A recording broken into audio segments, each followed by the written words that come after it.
fit, formidable, and fantastic. Hey everyone, it's Cory McCarthy, and welcome to a new episode. So this is going to be a quick video, but a topic that I am currently dealing with, and I thought it might interest others on some level, especially those involved in athletics. Maybe you're even going through something like I am. Apparently it's pretty common. Also, I needed to produce something quick today as I have a sudden obligation that will severely cut into my filming and editing time, but nonetheless, I still wanted to provide some new content for you. So here's the story. I woke up Sunday morning on July 26th with about a 70% loss of neck range of motion, and that was in all directions, at least without incurring some degree of incredible pain. So it was a self-induced loss of motion to escape the pain, essentially. When I turned my head to the left side, I felt like I was pressing on the site of the pain, and when I turned it to the right, I felt as though I was pulling from the site of the pain. And the same with forwards or backwards, as if I was, as if nodding. Forward was a pulling pain, backward was a pressing pain. And it went away after a day, so I figured it was just a temporary, thing. Perhaps I had slept wrong, and thus I just got back to training into my life. I didn't think much of it after that point. Now, training session number 1 that following Monday went just fine. However, session 2 on Wednesday spiraled right into the shitter once I performed overhead extensions for my triceps. I actually had to abort the session at that point, which luckily was just a few sets away from completion anyway. The pain was just that fucking intense. So I foam rolled the ever-loving shit out of my back, which did seem to help, but the pain came right back not long after. And no amount of hot showers or self-massaging or rest seemed to help that at all. Long story short, I went to a sport medicine doctor that following week.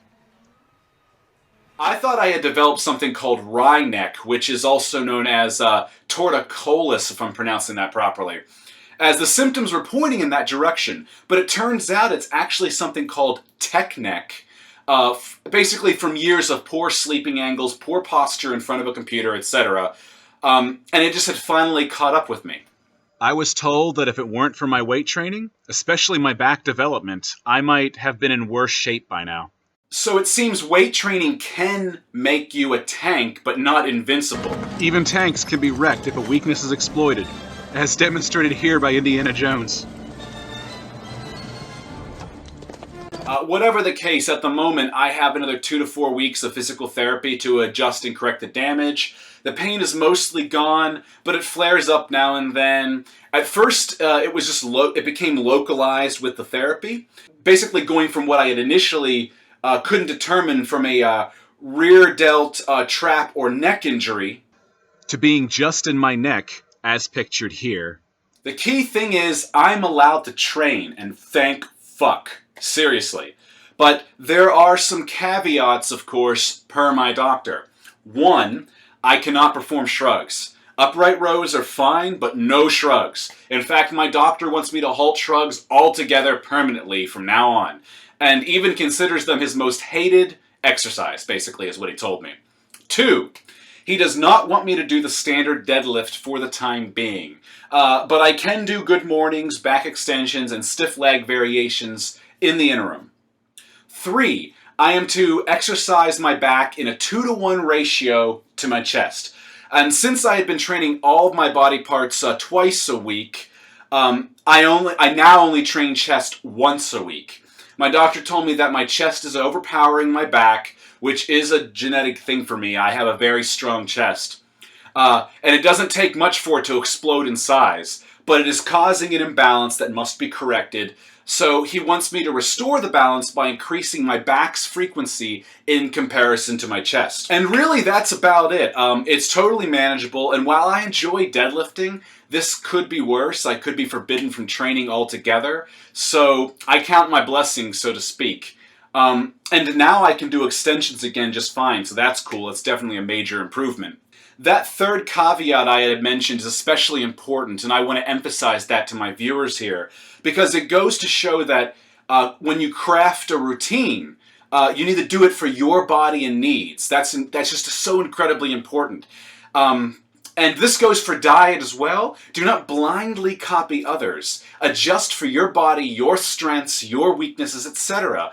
And finally, perhaps you can use this episode and my predicament right now as a wake-up call. Which reminds me of this demotivational. Damn you, ADD. Anyway, back to topic. Monitor your own sleeping positions and how you sit in front of your computers, etc. Just be mindful of your own posture, and also be mindful of your body's imbalances and seek to correct those. And for fuck's sakes, if you're one of those guys who doesn't train their legs, get on that shit stat. And if you don't even train with weights at all, I'd strongly consider that you do. It will do worlds in improving your health, the quality of life, and even how well you age. The ultimate takeaway? Prevent. So that you don't need to treat, fix, or live with bullshit later on. Anyway, drop any comments you may have below. Perhaps you can share your stories. And I'll see you guys in the next episode. Till then.